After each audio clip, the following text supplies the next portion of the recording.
سلااو ڕۆژ باش هەڤاندنەوە لە دەڤەرێکی جیهانی ملەت ڕابیە سەر ئیسیانê ڕابیە سەرپیا ئیسیانە ملەت رێلبەر هەلوەشینە حکومەتا مەدکە لە aliyekî fermandariya giştî ya Hêzên Ewlekariya Hundirên ya Rojavayê Kurdistanê bi armanca xwendkirina ewlehiyî û istiqrarê li bajarê Rexay pêngavekî ewlehiyê de nedestpêkirin di saetên pêşmede de rojên pêşmede ev ê bibînin ka ev operasyona ewlehiyê ber bê Kudrê ve diçe.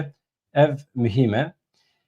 Li parêzgeha Wanê ya Bakurê Kurdistanê li bajarê Wanê bi pêşengiya komeleya piştbirina çand û zimanê Kurdî Kurdîgeh jê re dibêjin belavokekî hatiye belavkirin daxwaza perwerdeyiya bi zimanê Kurdî hatiye kirin. Li navenda bajarê Wanê bi pêşvebirina yani ji bo pêşvebirina zimanê Kurdî ji bo ku statûya Kurdî were belav tayîn kirin çi dibêjin parlamenterên Dem Partî jî tevlî bûn Mahmud Dîndar, Zülküf Uçar tevlî xwenîşandanê bûn. Girsê di xwepêşandanê de dawa perwerdeyiya zimanê Kurdî kirin heta kolana Cumhuriyetê meşiyan ji bo balê bikişînin ser giringiya perwerdeyiya bi zimanê Kurdî belavok belav kirin li xelkê li derdorê ji bo hinekî şiyarî hinekî millet şiyar bikin hestiyariyê derbixin pêş. Rêxistina Dem Partiyê Wanê li ser hesabê xwe Xê di derbarê çalakiyê de peyam belav kir peyamên bi dîmen me gotibû ez dîmenê wan bi were parva nakim ez ê vê derê li ser navê wan ez ê bixwe hema ji xwe du sê cumleyê ji were bêjim hevano dibêje perwerdeyiya bi Kurdî mafê gelê Kurd ê herî pîroz e em îro bi pêşengiya Kurdîgehê tevlî çalakiya ji bo perwerdeyiya Kurdî dibin em li her derê zimanê xwe dixwazin zimanê xwe diparêzin xwenîşandan xwepêşandan çalakiyên di derbarê statû çalakiyên di derbarê perwerdeyiya bi zimanê Kurdî de li seranserê Bakurê Kurdistanê di van rojên dawî de didomin dibe em vê hinekî pêş bixin mezin bikin pir mühîm e. Protestowekî din jî li dijî terorîzma li hember daran pêk hatiye talana daran talana xwaza heye li Bakurê Kurdistanê bi taybetî li Şirnexê meş hate li darxistin meşekî berfireh ji bo ku dewleta Tirkiye bi destê cerdevanan van daran neşewitîne.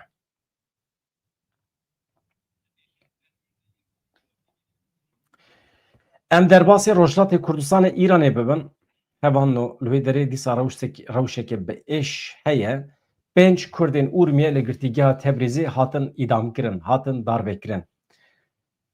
Keywan Mamedî, Necîb Azerm, Tifûq Neymettî, Xoşeng Hinare, Babek Ömerzade. Rejima dîktatör rejima paşverû Selefî ya Îranê bawekî cudakarane bawekî rasîstane yani nijadperest li dijî Kurdên Urmiye biryarên wiha xovane dide cezayê îqdamê hate pêkanîn li pênc Kurdên li Urmiye. Wekî din girtiyekî Kurd ê bi navê Rehman Elî Ekberî jî li zîndana Zilavayê a Kîrmanşanê hate darvekirin. Li gorî agahiyên rêxistina mafê mirovan ya hengavê Rehman Elî vê berbangê vê sibevê hatiye darvekirin. 25 salî bû xelkê gundê Engezê yê parêzgeha Kîrmanşanê bû. Erê ev girtiyê Kurd 5 sal berê hatibû binçavkirin. Paşê jî ji aliyê sîstema dadwerî ya Îranê ve bi cezayê darvekirinê hatibû mehkûm kirin. Li gorî agahiyên ku navenda Amar û belgeyan ya Hangawê daye tenê di meha tebaxa îsal de li zîndanên Îranê herî kêm 152 girtî hatine darvekirin. Yani di meha tebaxê de tenê di sî rojan de 152 kes hatine darvekirin. Weke encama şer e. 24 ji wan Kurd bûn. Di nava 8 rojên dawiyê de çend kes hatine darvekirin li gorî texmîna we? 4 jê jin 92 kes hatine darvekirin. Di nava 8 rojan de bifikirin. Yani rojê 10-12 kes tên darvekirin. Ecayîb tiştekî ye. Dünya çima bêdenge, çima li hember Îranê kes serî ranake, çima îsyan nabe. Ji ber vê yekê me behsa Fransayê kir. Anha li Fransayê dibê rabin em her derê blokê bikin. Ji serê salê ve li Îranê li Rojhilatê Kurdistanê çend kes hatine darvekirin? Yani di nava hişmehên derbasbûyî de 756 kes.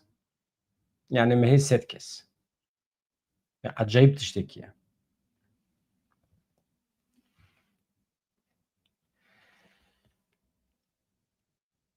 لشرناخ شوا بوری لسر حساب خوی ایکسی مگوتبو آگر درکتیه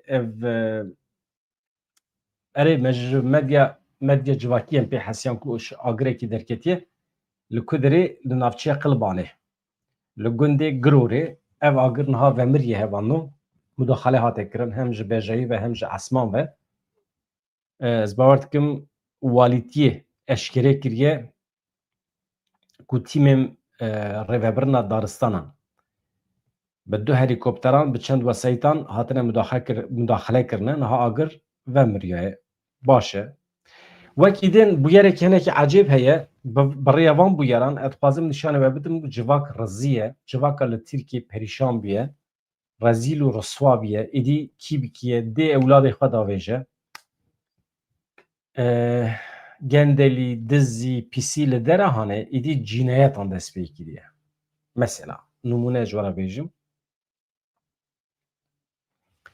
li navçeya Gebzê ya Kocaeliyê Dursune Bilgî heye pêncî salî ye jinekê halê xwe de ye keçe wî heye pêncî salî ye Havan Nur Anzerlî li mala xwe mirî hatine dîtin bi rojan kesî neçûye derê wan nexistiye bîn ketiye cenazeyê wan li ser laşê dayîk li ser keça wê jî şopên birînên kêran hebûne yani kesekî ketiye malê zaroka pênc salî jina pêncî salî her duya dane ber kêran û çûne û bi rojan ew cenaze li erdê mane vê germa havînê de li gorî agahiyan cîranan ji ber bêhna nexweş ya ku ji daîreya qata sêyemîn de hate polîs ji rewşê agahdar kirine li ser wê agadarkirinê tîmên tenduristiyê tîmên agir vemirandinê hatine yani îtfaiye çûne ciyê bûyerê ji ber ku derî nehate vekirin tîmên ku hatine wê derê derî pencere şikandinê ketine hundir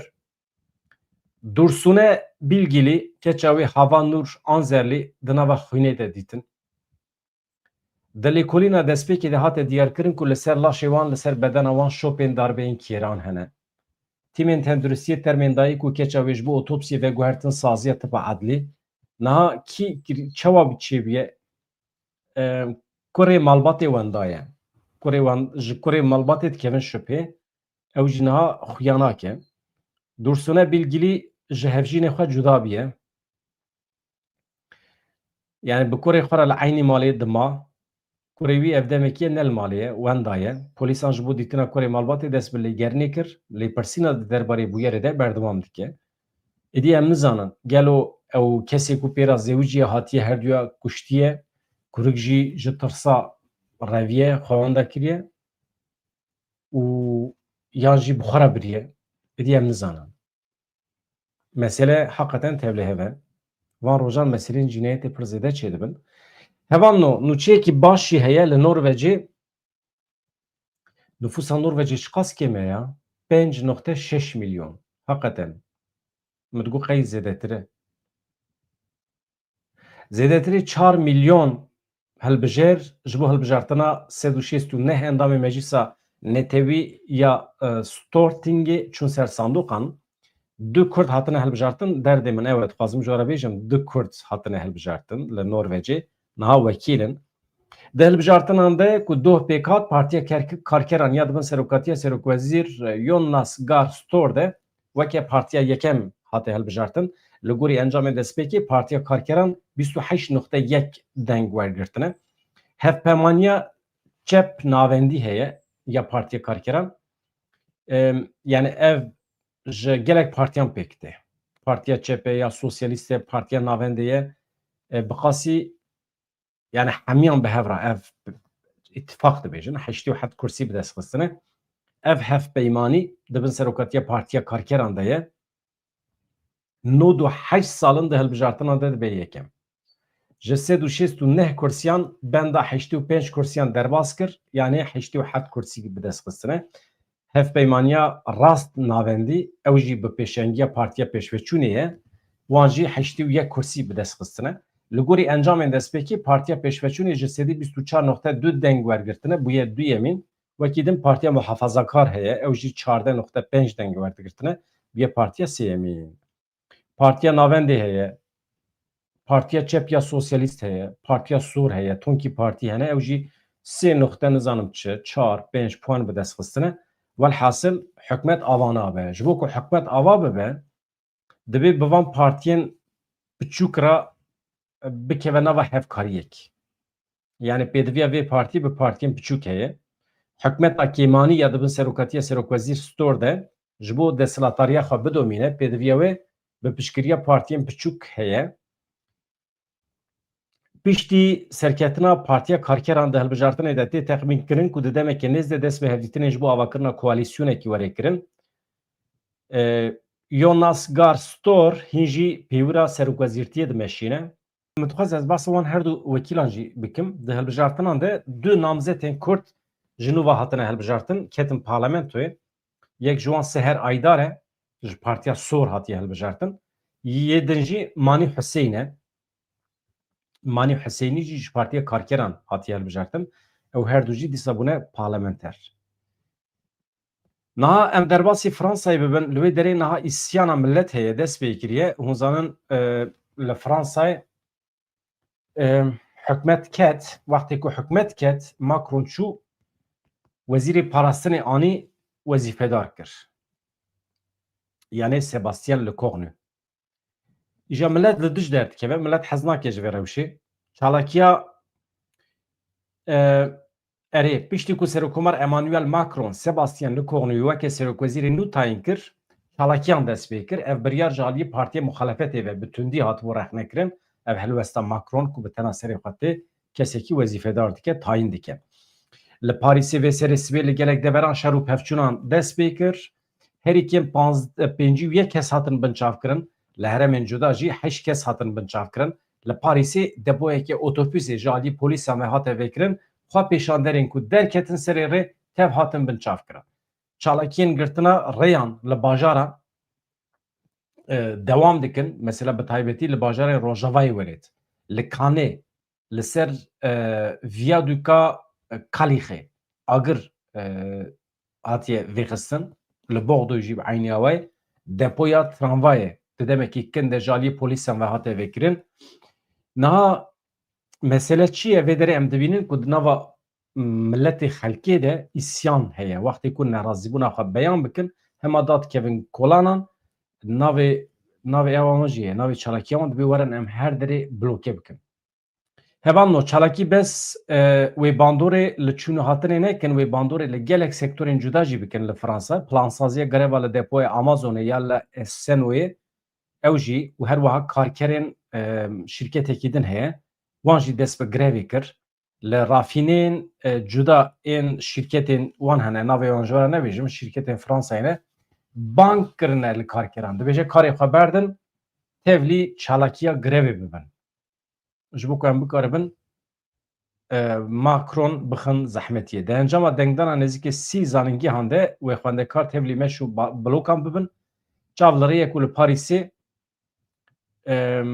çalakiyekê mezin were li darxistin li ku derê ji Sorboneyê heta qada Şatletê meşekî mezin were li darxistin. Bifikirin li zanîngehan xwendekaran biryar daye bawekî komî tevlî van çalakiyan bibin li fabrîqeyan Total Enerji rafîneriyên petrolê li her derê millet bawekî komî tevlî çalakiyan dibe li hemberî biryara Macron. Wezareta Karê Hundir da zanîn ku li seranserê welêt 80,000 polîs û cendirme hatine wezîfedar kirin. Navê vê tevgerê em her tiştî blokê bikin li Fransayê li ser medya dijîtal hatiye dest pê kirin. Ev em her tiştî blokê bikin pêşî kengê bû di mehên havînê de derketibû holê beşekê sendîkayan piştgiriya komên çepgîr standibû tevgera ku behsa wê tê kirin weke pêleke civakî ya nû ya xwepêşandanên ew ê êlekzeran tê bîra we êlekzer hebûn di salên 2018-2019 de dest pê kiribû wê demê hatibû dîtin ev şiklekî berdewama wê ye. Mesela daxwazê wan hene dibe weke zêdekirina mûçeyan mûçeyên ew mûçeyên teqawudan daxwazên civakî em bêjin hatiye kirin. وەکی din hevalno li Nepalê jî rewşekê hebû ez ji we re hemen behsa Nepalê jî bikim paşê em derbasî meseleyekî cuda bibin. Li Nepalê ez nûçeya wî ku derê nivîsandibû hevalno. Serokwezîrê Nepalê Sharma Oli piştî xwepêşandanê li dijî qedexekirina medya dijîtal û karên ne li rê em jê li bên gendelî di encama destwerdana polîsan de 19 kes mirin ji ber vê yekî yani pêşî medya dijîtal hate qedexekirin millet îsyan kir 19 kes hatin kuştin bi destê polîsan bi sedan kes birîndar bûn piştî van xwepêşandanan millet zêdetir rabû serpiya di encamê de jî Serokwezîr Sharma Oli îstifa kir. Olî ji Serokkomarê Nepalê re nameyekê nivîsandiye têda dibêje ji bo çareseriya pirsgirêkan ji bo çareseriya siyasî ji bo tedbîr bi vê armancê weregirtin ez îro ji wezîfa xwe ya serokwezîrtî îstifa dikim.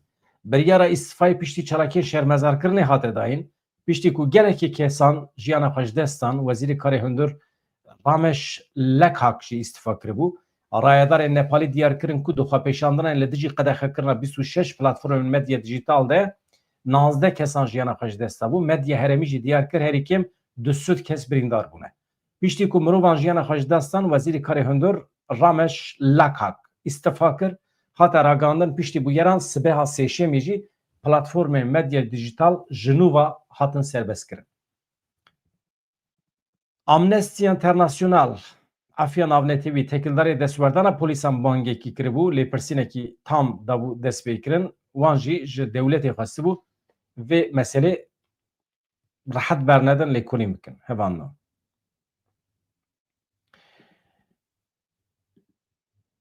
Em bidomînin daxuyaniyekî girîng heye ji Rojavayê Kurdistanê li bendê bin ez ji we re pêşkêş bikim piştî mesela Qatarê. Mesela Qatarê doh sibê hetayê berê min ji we re bas kiriye. Hevalê ku me şopînin zanin ku me pêşkêş kiriye ez naxwazim pir dubarê bikim. Ji ber vê ez hinek wisa se ra biçim hin daxuyaniyên nû hene ji Amerîkayê.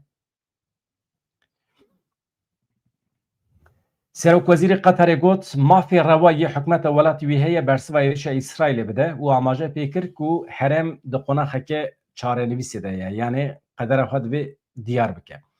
İsraîlê doh li Dohaya paytexta Qatarê êrişê heyetekê Hemasê kiribû.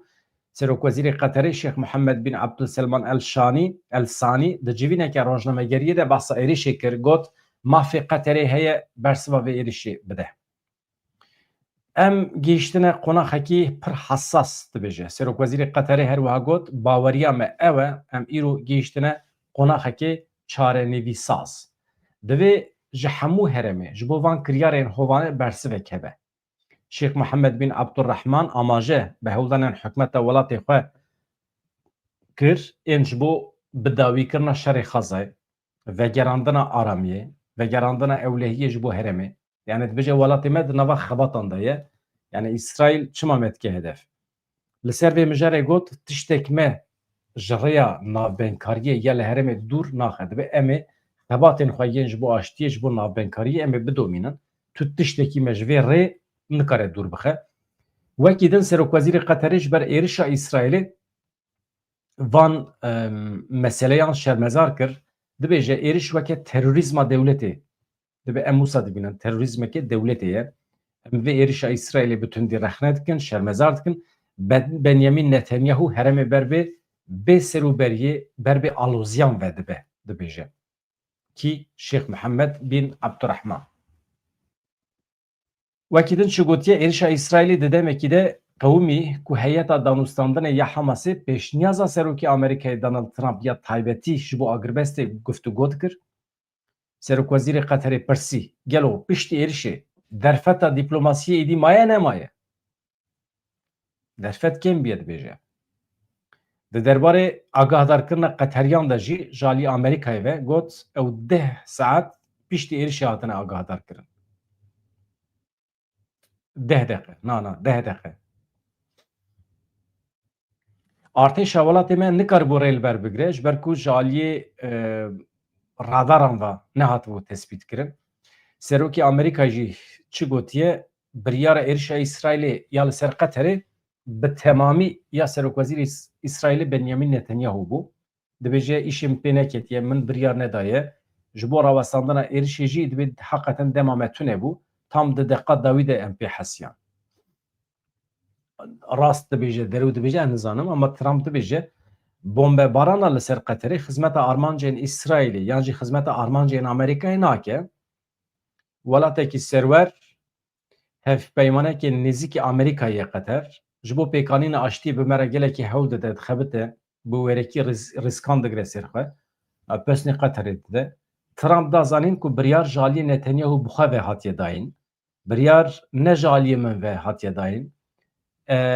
Ez demekê kin beriya êrişê برای ارتشا خو به مسئله حسیامه وکی دن دبیجه پیشتی ورگرتن آگاهی یک سر جنوبا دبی من وظیفه دار خو آنی ستیف ویتکوف دبی مجی خواستیه قطریان جیرشی آگاهدار بکه ویجی او یک کر هما عینی دقیقه لی مخابنش بو راوستاندن ایرشی دبی گلکی درنگ بو ترامپ قطر وکی هف پیمان شریک وکی دوسته که بهزی امریکای بناف کرد دازانین کو پیشتی ایرشی به نتانیاهو re axıfiye bu yereke nebaşe ez bi mîr û Serokvezîrê Qeterê re jî axifîm ji bo piştgirî û dostaniya wan ya ji bo welatê me dibe em spasiya wan dikin min ew piştrast kirin ku êdî ji vê saetê şûnva tu carekî din em ê destûr nedin ku İsraîl êrişê ser Qeterê bike wekî din çi gotiye dibe min ferman daye Wezîrê Karê Derve yê Amerîkayê Marco Rubio da ku peymana hevkariya parastinê ya bi Qeterê re bigîne encamekî mesele ew e hevalê ku doh me nebîstine bila zanibin ku doh saet sesê û nîvan piştî nîv re li paytexta Qeterê Dohayê êrişekî pêk hatibû şeş kes hatibûn kuştin du kesên payebilind yên Hamasê qaşû ew hedef bûn dibêje ew saxî filitîne êdî çawa çê dibe nizanim tabî dewleta Tirkiye dibe me agadar kiriye Qeterê ji êrişê ji ber vê yekê tedbîr hatiye stendin hevanna niha amade bin ez ji we re nivîsekî bixwînim nivîsiya kî ye ya Zekî Bedran e di derbarê Rojavayê Kurdistanê de ye hevalê ku Zekî Bedran nas dikin mirov ji peymana dehê adarê şer derbixe Zekî Bedran dibêje armanca peymana dehê adarê li hevkirin û bi hev re avakirina Sûriyeyê ya nû bû lê aniha hew didin vê armancê berova jî bikin û bikin hinceta şer serkêşiya vê yekê jî Tirkiye dike dewleta Tirk zext û gefên xwe yên li ser Bakur Rojhilatê Sûriyê didomîne niha peymana dehê adarê xistine ser zimanê xwe û dibêjin qesê de li gorî peymana dehê adarê tev nagere hewl didin ji peymana hatiye îmzêkirin hinceteke êriş û şer derxînin tu rehne li heteşê nayê kirin tu dibêjî qey Rêveberiya Şamê hemû egerên peymanê bi cî anîne qesê de vê yekê nake rastî jî berova jî vê yekê ye Rêveberiya Şamê ti şertê vê peymanê bi cih neanîne deriya îmzekirina dehê adarê hevdîtineke din çêbibû di wê hevdîtina ewil de Ehmed El-Şara û ekîba wî gotibûn bila tevlîbûna qesê de ya bi artêşê di asta şexsan de be yanî herkes were şexsî tevlî artêşê bibe yanî dixwaze wê herkes çeka xwe dayne here mala xwe yan jî yê ku dixwaze werin tevlî artêşê bibe pêşî beriya dehê adarê wisa lêbelê fermandariya qesedê diyar kiriye ku ew tevlî wê nêrînê nabin gotiye em ê beşdarî artêşê bibin lêbelê em hêzên xwe belav nakin wê li herêma me bimînin em ê bi vî awayî daxilê pergala artêşê bibin di hevdîtina yekem de her çend li ser gelek mijaran lihevkirin çêbûbe jî peyman nehat îmzêkirin di hevdîtina dehê adarê de jî Ehmed El-Şara qet behsa tevlîbûna qesedê ya ji bo artêşê ya di asta şexsî de jî nekiriye mühîm e berova jî wê di vê mijarê de wê komîte bihatana avakirin rê rêbazên hevparbûn entegrasyonê bihatana nîqaşkirin û bi vîya wê encamekî bihata derxistin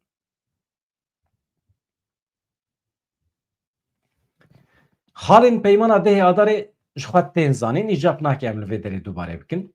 Li gorî vê peymanê wê Kurd wekî hêmaneke sereke di qanûna bingehîn de mafê wan bahata misogerkirin. Li Sûriyê agirbestekî bahata dabînkirin. Li berê hikûmeta ku piştî îmzekirina peymanê ji aliyê HTŞ ve hate avakirin qanûneke bingehîn ya demkî da amadekirin û ew îlan kir. Li gorî xwe di vê qanûna bingehîn de mafên qanûnî yên Kurdan yên di peymanê de derbas dibûn cih negirtin. Ev qanûna bingehîn bi temamî bi awayekê yekalî li gorî zihniyeta HTŞ hatin amadekirin. Piştre hikûmeta demkî hate avakirin divan biryaran de hemû sepanan de qesê de rêveberiya xweser yan jî tu hêzên siyasî li ber çavan nehatin girtin. Bi wan re hevparbûnekî pêk nehat.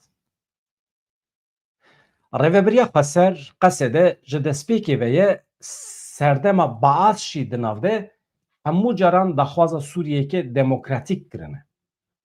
Li gel tecrübeyên Baasê jî diyar kirin ku pergaleke yekperest û zêde navendî ne li gorî rastiya Sûriyeyê ye. Heman daxwazan niha dîsa dubare dikin. Tevî vê yekê jî eger hûn rabin rêveberiya xweser weke hêza ku dixwaze Sûriyê dabeş bike, perçe bike, nîşan bidin, ev bi temamî propagandayeke reş û niyetxirab e. Tirkiye bela xwe ji Sûriyê venake. Halbikî divê hêzên Sûriyê di navbera xwe de pirsgirêkên xwe bi xwe çareser bikin. Divê yên li Enqerê biryar nedin. Li Sûriyê pergaleke çawa were avakirin divê Tirkiye daxil nebe. Enqere her roj gefan li rêveberiya xweser dixwe. Destwerdana karên hundirîn yê Sûriyê dike. Enqere dikare roleke erênî bilîze. Dikare bi aliyan re diyalogê çêbike. Wan êzî hevûdû bike. Rol di demokrasî di lihevkirinê de bilîze.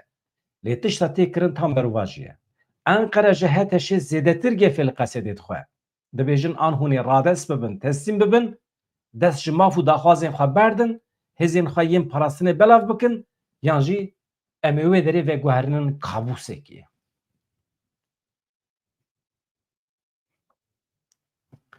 Armanca peymana dehê adarê lihevkirin bû. Bi hev û dûra avakirina Sûriyeyeke nû bû. Niha hew didin vê armancê berûva jî bikin. Veguherînin hinceta şer û pevçûnan. Serê vê yekê jî Tirkiye dikişîne. HTŞ ne di hişmendiyeke demokratîk lihevkirin rêveberiyeke hevpar de ye. Weke hişmendî li dijî demokrasiyê ye. Dixwaze rejîmekî ji ya Baasê pêşketîtir û otorîtertir ava bike. Ku ew jî xwe destpêre serî tewandinê, teslîmgirtinê. Ev rastiya HTŞ ye. Lê HTŞ di nava hevsengiyên hêzê yên heyî de nikare bi serê xwe vê yekê bike. Yê ku hêzê dide vê û dixe tevgerê dewleta Tirkiye bixwe ye. Di vî aliyê de xirabiya ku Tirkiye dike tenê bi Kurdan rêveberiya xweser re sînordar namîne. Xirabiyê li tevahî Sûriyê dike. Dixe hundirê tüneleke tarî.